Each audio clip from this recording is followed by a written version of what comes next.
Mastery for small business success. I'm Erica Northrup. And I'm Lee Davis. I handle the tech and he handles the numbers. And together as a father-daughter team, we bring decades of experience helping small to medium-sized businesses thrive. We know that as a business owner, your time is best spent mastering your craft and growing your business. Not getting lost in QuickBooks, managing finances can be confusing, and you don't have hours to waste sorting through spreadsheets or fixing bookkeeping mistakes. That's where we come in, helping you streamline QuickBooks so you can focus on building your business. Each week, we break it all down into simple, actionable steps so you can focus on growing your business, not fixing your books. Let's embark on this journey together.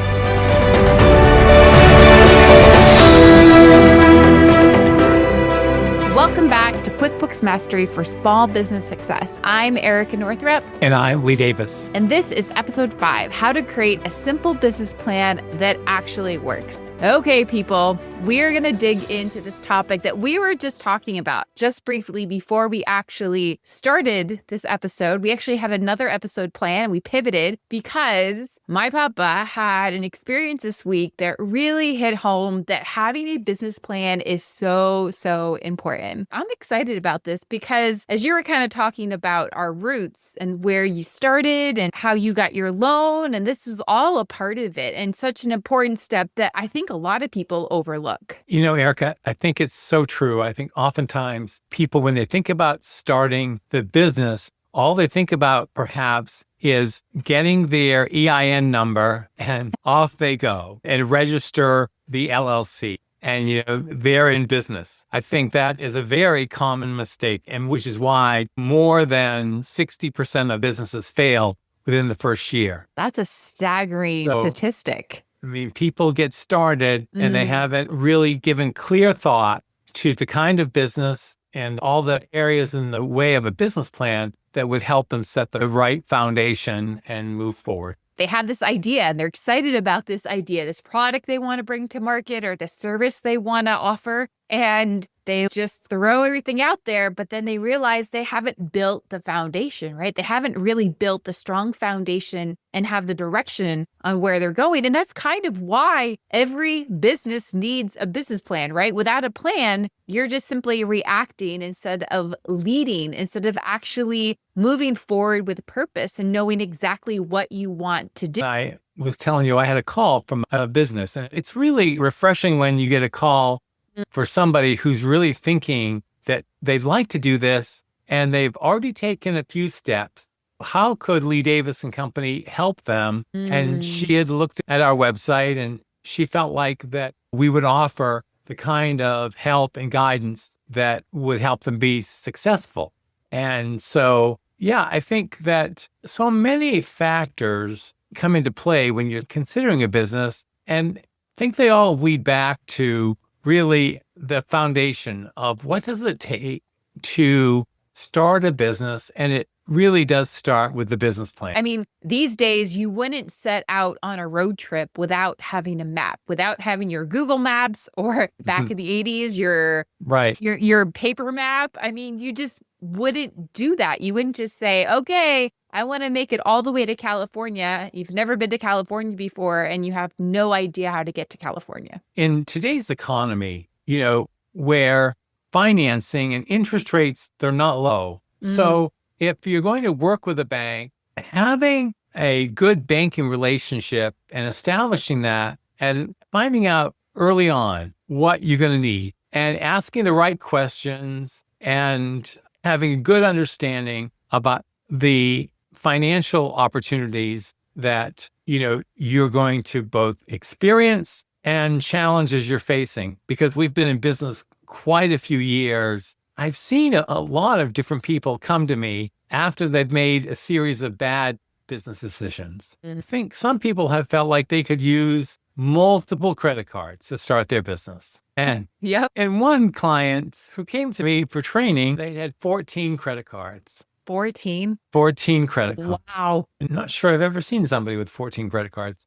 But that's the way they got the financing to start their business. It's what they had to do. And so they took cash advances, but that proved out to be, in the end, a serious mistake. So, getting back to what would be the right financial choice, whether you initially get started out or you fail in the first year. But I think the idea of a business plan, certainly you can choose. We're going to go through and outline a business plan, but you don't have to spend days on a business plan. The SBA has a nice outline for it. Yeah, I was actually going to say, we talked about ways that don't really truly work when you first start your business, like taking out 14 different credit cards or using multiple credit cards or cash, all those things.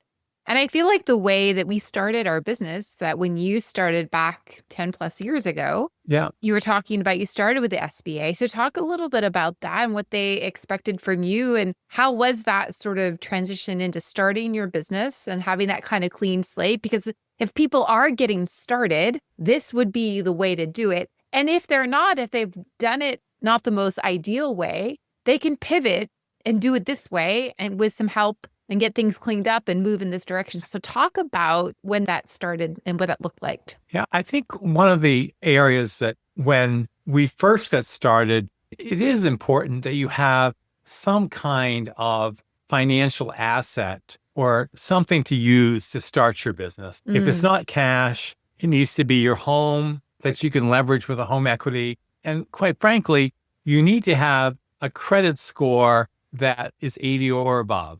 So having a good credit score and some equity allows you to at least go into a bank. And if you don't have financial track record with your business yet, go into the bank with a business plan. If you have the option of taking out a home equity line, maybe secure part of the financing, because in the business plan, the bank's not going to lend you or give you all you need financially.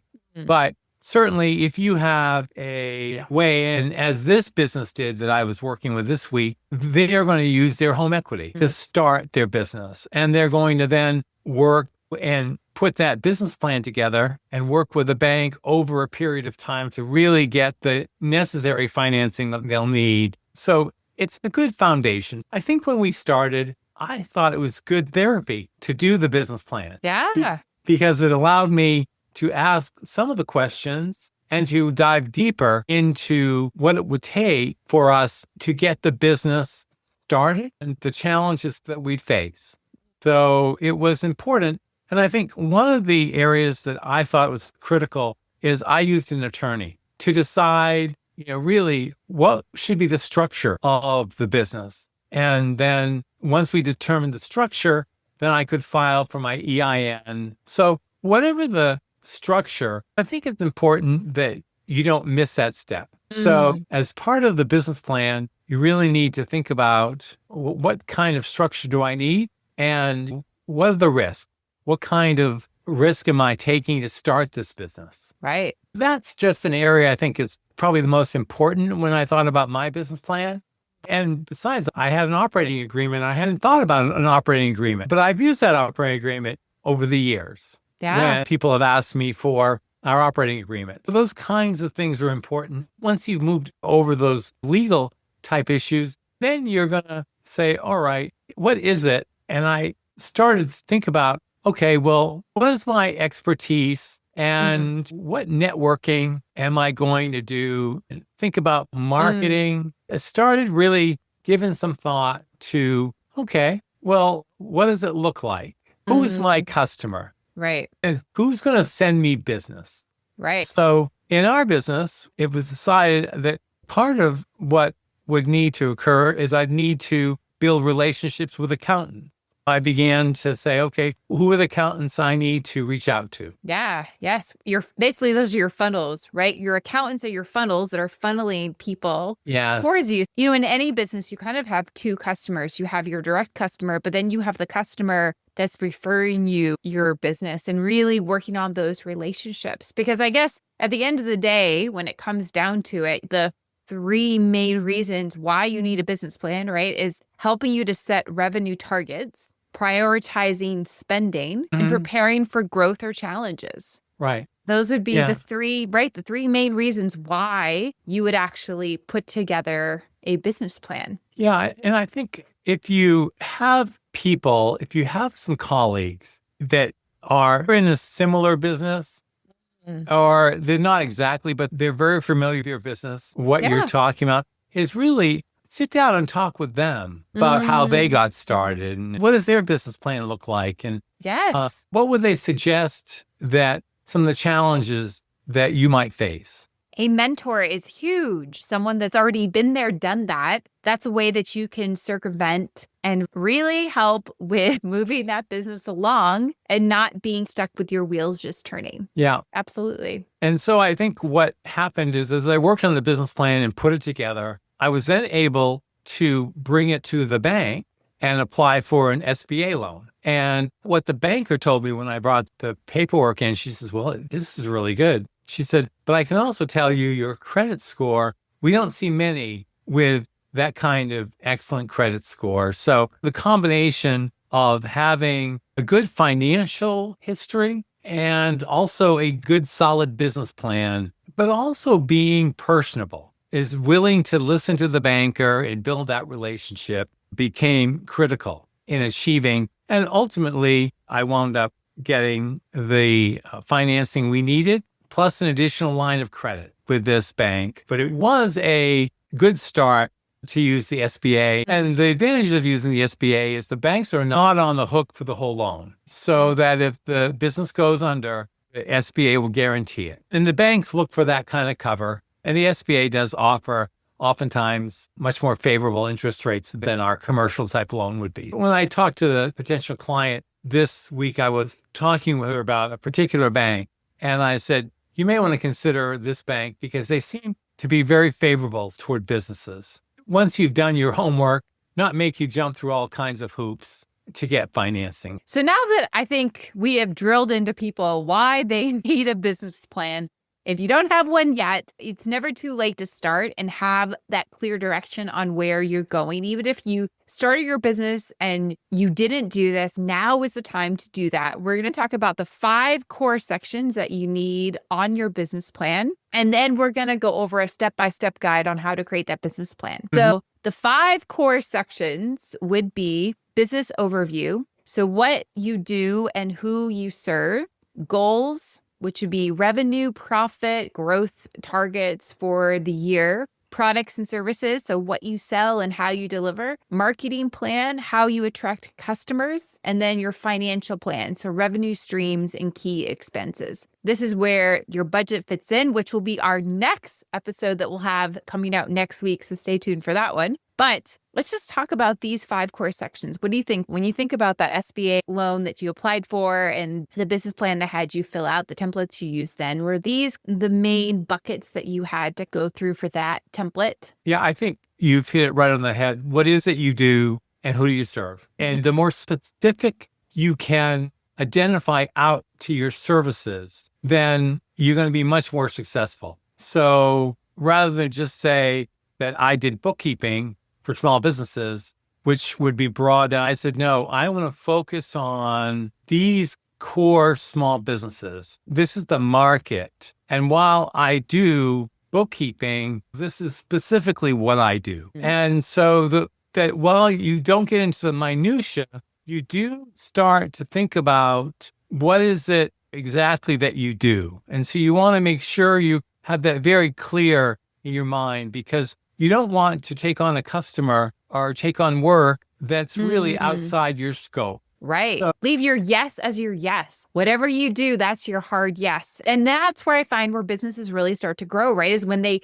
really niche down and they become known for this particular thing. I think about you and the success you've had. Like, you've gotten known for doing what you do, and you do it really well. Yeah, I don't do individual financial work. That was very clear on that. I wanted to focus on the contractors or the plumbers or the well guy, getting into bookkeeping for service businesses that would be more apt to be people who I would serve and people who really need a bookkeeper. They don't have the expertise to take care of their bookkeeping, and they get into financial trouble when they've done that.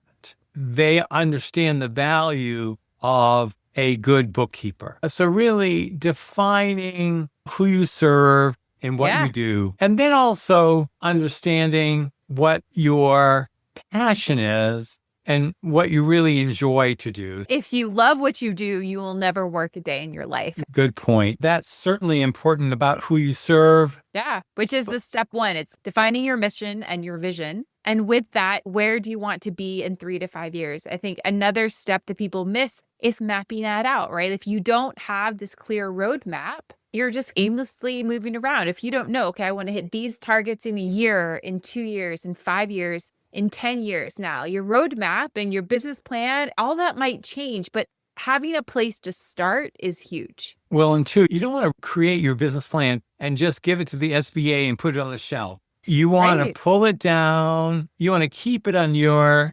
workspace. In 3 months or 6 months, say, oh, yeah, how am I doing? What did I project? Yeah. Maybe I need to revise my business plan. So you don't want to just do it once and say, well, I got the loan, I'm all set. No, it becomes a living document. Right. I heard this tip from John Maxwell, and he talked about that last week of the year after Christmas and before New Year's. Most people are off.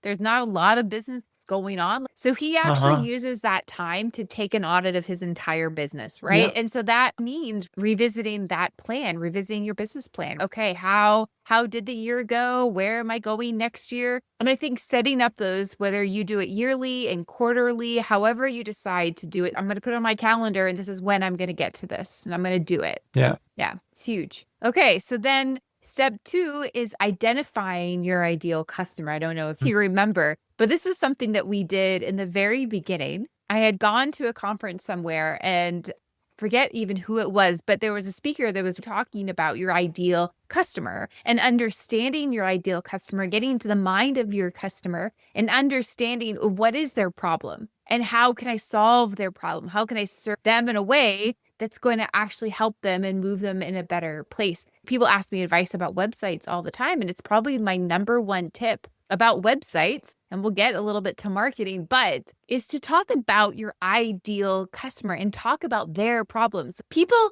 don't really care about what you do until they know that what you do solves their problem. That's right. So you need to drill it down to your elevator speed. Yeah. You get down to 2 or 3 sentences that say, you know what, how can I serve? How can I help you? You know, how do I solve your problem? Yeah. How do I solve your problem? Absolutely. Yes. I think really not just having some fictitious person, choose someone you actually know who would be your ideal client. And sometimes that's you, right? A year ago, 5 years ago, we get into business to solve a problem we have experienced in our own lives. Yeah. So name your ideal customer, know where they hang out, know how they think, know who they are. Because if you know these things about them, that's where you're able to find them and actually serve them. And then your business grows, right? If you're serving people, if you're actually solving problems and fixing people's problems, you will never, ever struggle a day in your life when it comes to actually having the flow that you're looking for, having the revenue come in because you're solving a very specific problem. And the more niche down and specific you can get, the more successful you're going to be. Absolutely. Okay. So then step 3 is set 3 to 5 SMART goals for the year. What are your thoughts on goals, Papa? Would love to know that. Well, I think don't make them complex. Make them very short and simple. Go back to think about why you started your business and what is it that you think would be goals that you would like to see achieved. It's not all about the revenue, but you definitely want to set a revenue goal for your business. You also want to set a goal to go after a certain type of client base or customer base. And then within these goals, don't make individual steps. Just get your goals out. It's like brainstorming with yourself. Absolutely. And then you can fill it in. Yeah. Well, I find if you look at the 3 biggest rocks, like what are the 3 biggest things in your business that would actually move the needle forward, and develop your goals around that, right? Because if you get so granular on a particular goal, it's not necessarily going to actually help you. But if you look at what are the 3 big rocks that if I focus on those things and really pour my energy into those things and set goals around those things, everything's going to trickle down. And it will affect these little tiny areas when you first start your business, right? There's so many different avenues and aspects to a business that it can be overwhelming. It can paralyze you. So just choose 3 things, 3 goals that are going to really help you to move your business along. Yeah. It may also help you decide what certain type of clients or customers you're interested in. Because if they don't fall in one of those 3 big rocks, when you created them, you don't want to take them. Yeah, absolutely. Well, this is where knowing, again, going back to what we just talked about, knowing your ideal customer. The more you know exactly who you're serving, when you see somebody coming your way that is not your ideal customer, you can move them in another direction, but maybe the product you have could serve them. But the more specific you can get about who that ideal customer is, the more people you'll attract. It just depends on the business you're doing. But if you set a broad net, you get nobody. But if you get very specific, you'll get everybody, which is great. And then you can funnel people in the right direction. If there's someone you can serve, great. If not, you have other people and resources that you can move them towards. So then step number 4, list your revenue streams and pricing. How will you make money? Right? I mean, we're in business to make money.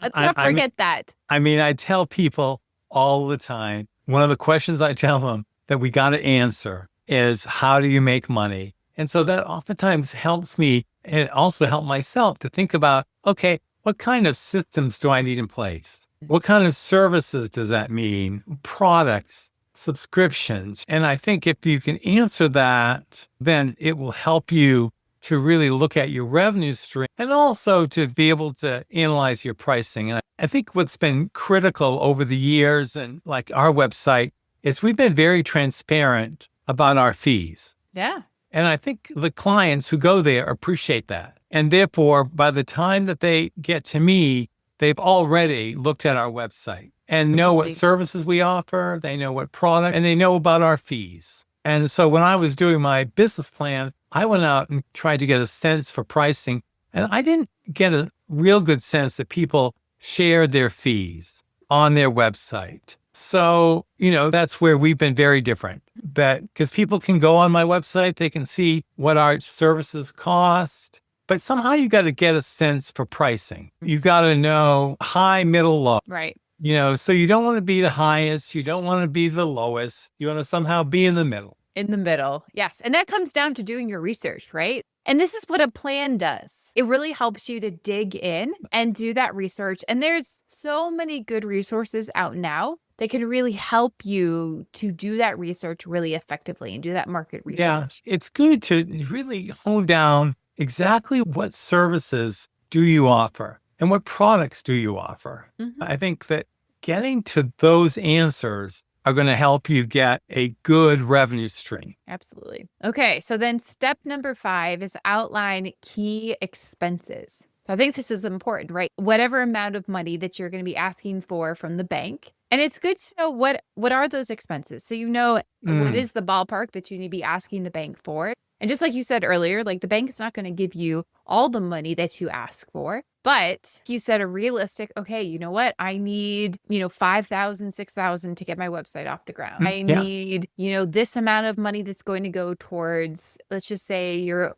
opening some kind of lawn care business, right? So I need, $20,000 to get the equipment that I need to effectively run my business. Whatever the case may be, knowing exactly what those are and writing those out so that you know how much you're going to ask the bank for. Simple as that, right? Right. The bank's going to want, you want to outline your expenses and you don't want to just minimize them. Right. You want to be pretty clear about, if your example of that lawn care business, one mower may cost $17,000. Right. Okay. So if you think you need 3 mowers to start with, or you think you could start with 1, or depending on how many lawns you have, how many mowers you need. So, understanding what volume of your business and then really getting a sense about your expenses. But you got to look to try and keep your expenses at a minimum for sure. But you want to be realistic about the cost to start up a business, because you don't want to get down and that you've started and you're out of money and you got to go back to the bank again, and that won't work. You want to be realistic And the bank's going to look at those things too. But you think about marketing, like you say, a website minimum might be $5,000 to $7,000. Right. And you want to decide, well, okay, what does my payroll look like for maybe the first 6 months, a year, 2 years? Because you want your business plan, as far as your financials, to stretch out for 3 years so that they can see growth and they can see expenses and, so that you have a good idea about your cost of goods sold. What's it going to cost you before you deliver your product? What's it going to cost?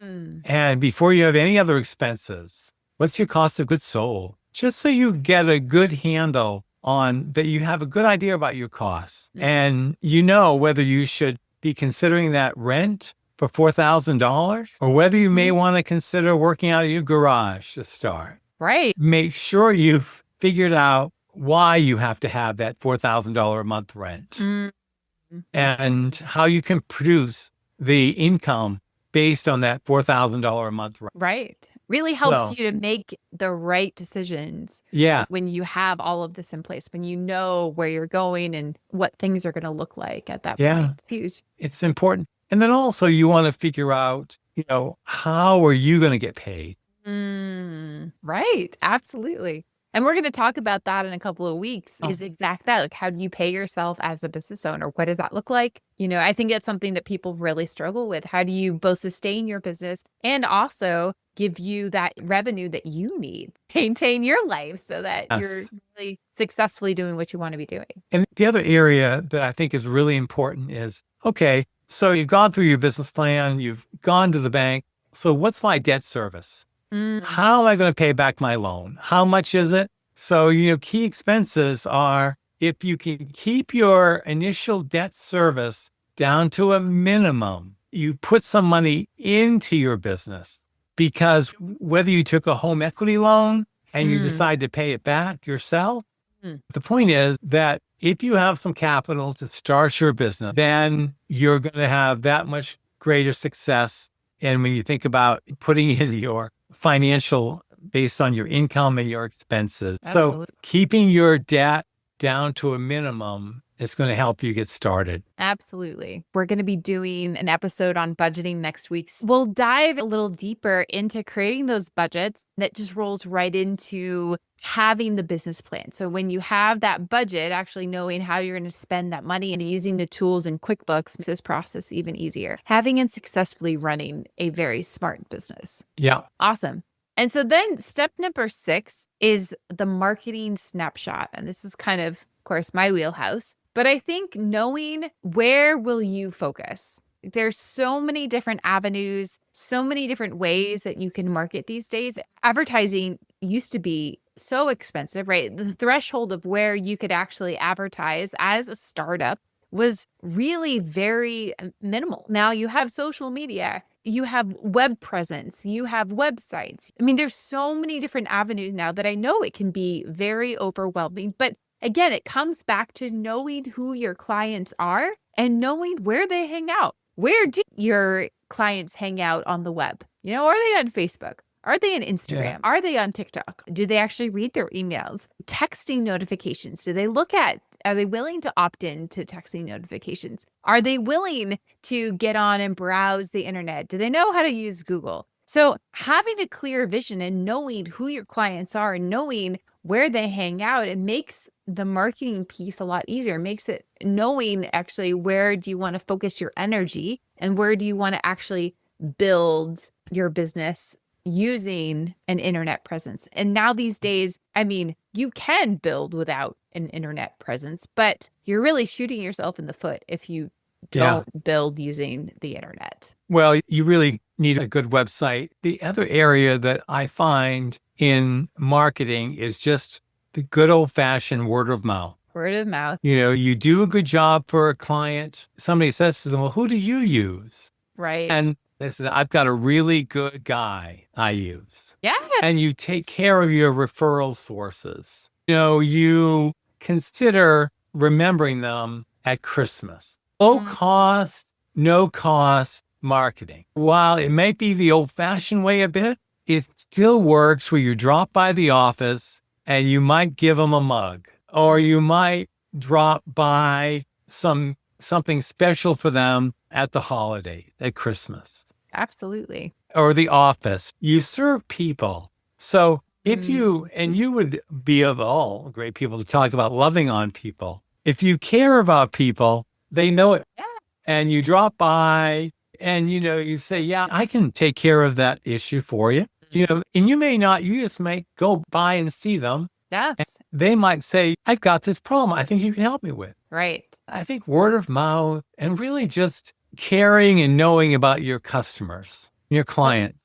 The little extra touches. Yeah. Yep. Yeah. So I think there are low cost, no cost marketing you can consider in addition to having a good website or having an SEO presence, whatever your focus is. And you can look at your niche marketing people, and they've got a niche. Yes. And people think of them when they think of this niche, making sure you've made it clear what your niche is.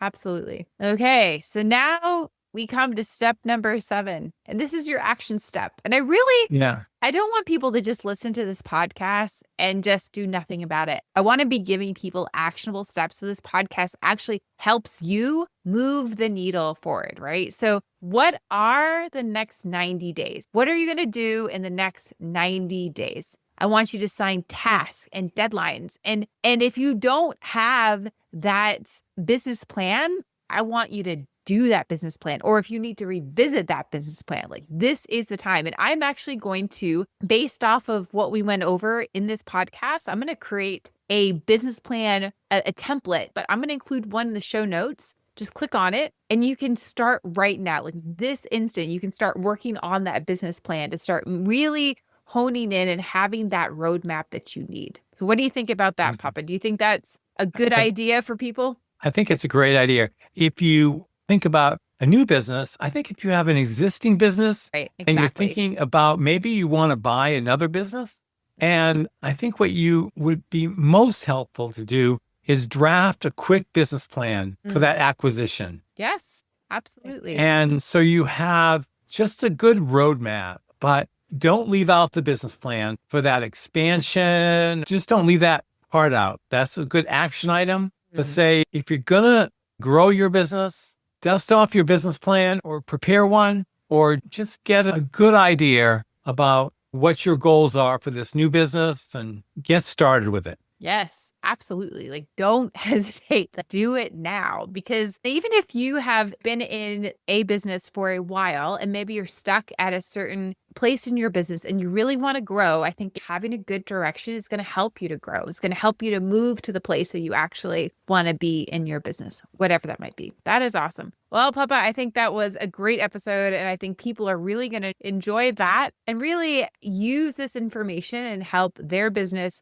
grow to the next level, because that's what we're here for. Great. Okay, so next week, people, tune in because we are going to be talking about budgeting. Do you have any quick thoughts on budgeting and what we'll be talking about next week? Budgeting goes right along with that business plan. Yeah. And I think if you take your budget to heart, and oftentimes people will just take their budget from the previous year and add 5% to it, don't do it. Take your budget and really analyze it. Look at what your 5 or your 6 most costly expenses are and really drill down and look at what those expenses are and start thinking, do I need this particular expense, or can I go out and look at another alternative for this expense? Or maybe I don't need it at all. Right. Think about your budget as a really important tool to forecast where you're going to be at the end of the year, end of 6 months.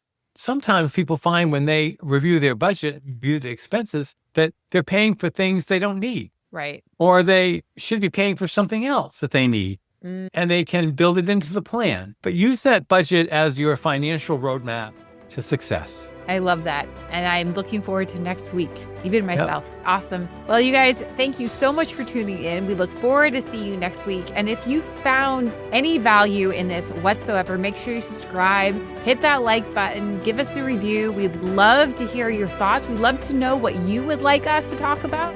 So send us an email at info@leedavisandcompany.com and we'll get back to you for sure. Oh, and don't forget, I'm going to include a freebie in the show notes of this episode. So feel free to click on that. It'll be a great business plan to help you get started. So have a great day. Enjoy the rest of your week, and we'll see you next week. Thanks for tuning in to QuickBooks Mastery for Small Business Success. If you enjoyed this episode, hit subscribe and stay connected with us at leedavisandcompany.com. We know QuickBooks can be overwhelming, so we've put together a free resource to help you get started right away. Grab your copy at leedavisandcompany.com. And when you do, you'll also get access to our VIP email list, where we share exclusive QuickBooks tips, business strategies, and support. And we'd love to hear from you. If you have a QuickBooks question or a business challenge, send it our way at support@leedavisandcompany.com. We might feature it in a future episode. We're here to help you simplify QuickBooks and grow your business, one step at a time. See you next time.